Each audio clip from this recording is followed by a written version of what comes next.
बच्चों, good morning. आज इस वीडियो की सहायता से हम बायो-सैवर्ट नियम का एक अनुप्रयोग सीखेंगे तथा बायो-सैवर्ट नियम की सहायता से हम किसी धारावाही वृत्ताकार लूप या कुंडली के केंद्र पर चुंबकीय क्षेत्र परिकलित करने हेतु सूत्र निर्मित करेंगे। तो बच्चों, पिछले वीडियो में हमने बायो-सैवर्ट नियम समझा था, अब उसी का एक अनुप्रयोग हम समझ रहे हैं।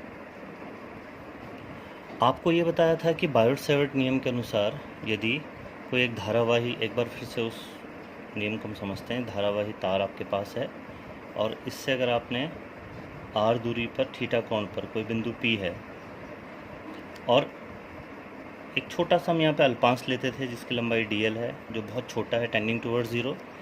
इस छोटे से अल्पांश के कारण P बिंदु पर यदि हमने चुंबकीय क्षेत्र का परिमाण कैलकुलेट करना है तो उसके लिए सूत्र था dB बराबर μ0/4π I dl sine theta upon r², इसमें यदि I धारा बह रही है तो अब हम इस सूत्र का प्रयोग, बायो-सैवर्ट नियम का प्रयोग करके एक कुंडली के लिए हम लोग चुंबकीय क्षेत्र परिकलित करेंगे उसके केंद्र पर। माना इस कुंडली का जो त्रिज्या है वो r है, कैपिटल R है। तो देखिए, सबसे पहले क्या है कि बायो-सैवर्ट नियम जब आप प्रयोग करते हो तो ये किसी एक छोटे अल्पांश के लिए वैलिड होता है।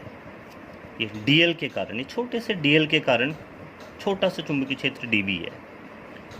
तो इस नियम को हम यहाँ पर जब यूज़ करेंगे तो सबसे पहले मुझे एक छोटा सा एलिमेंट यहाँ पर लेना पड़ेगा।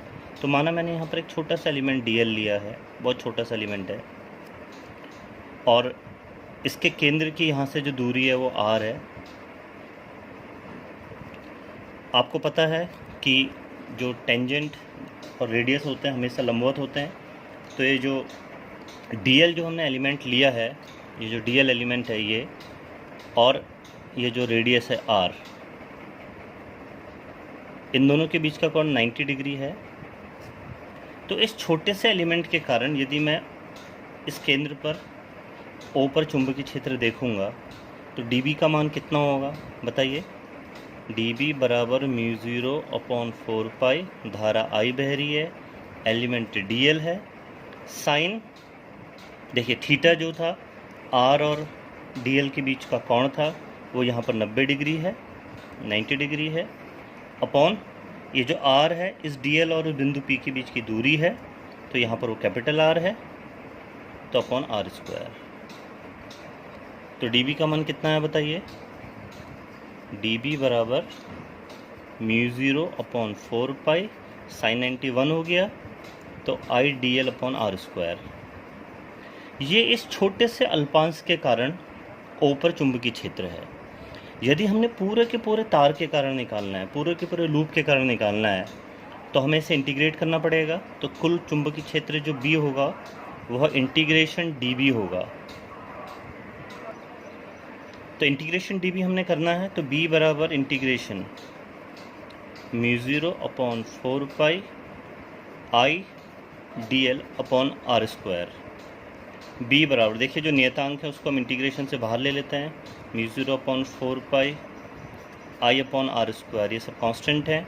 इंटीग्रेशन dl का अगर हम इंटीग्रेशन करेंगे, dl देखिए छोटी सी अल्पांश है, छोटी सी लंबाई है। इस तार को अगर मैं ऐसे ही छोटे छोटे अनंत भागों में तोड़ दूंगा और फिर उन सब भागों को जोड़ूंगा तो मुझे इस पूरे तार की परिधि मिलेगी।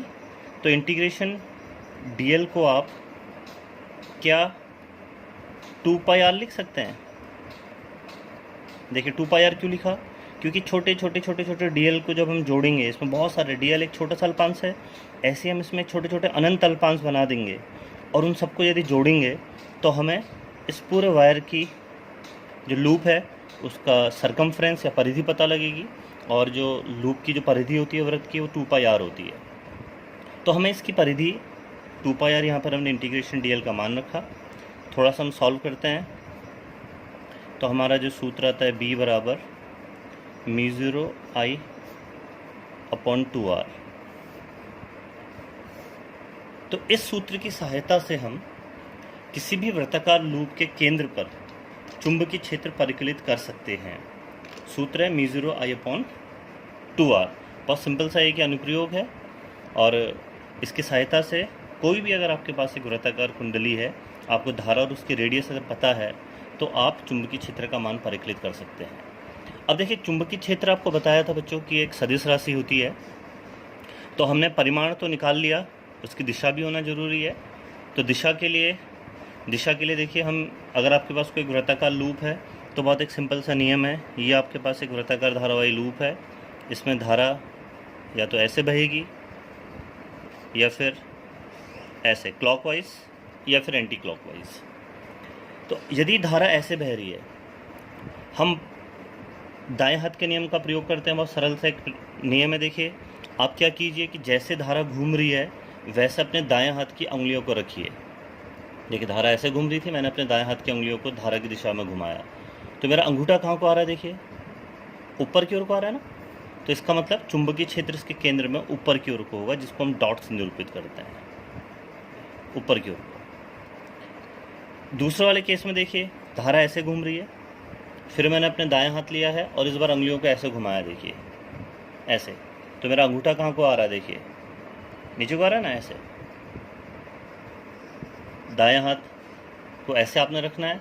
देखिए, जब धारा ऐसे बह रही थी तो मैंने ऐसे रखा था तो अंगूठा ऊपर को आया था। अभी धारा ऐसे बह रही है तो अपने दाएं हाथ को, बाएं को नहीं, दाएं हाथ को आपने रखना है। उंगलियों को ऐसे घुमाया तो देखिए अंगूठा कहाँ को जाएगा? ये देखिए, ऐसे अंगूठा नीचे को गया, तो इसका चुंबकीय क्षेत्र केंद्र पर into the plane of the paper होगा, नीचे की ओर को।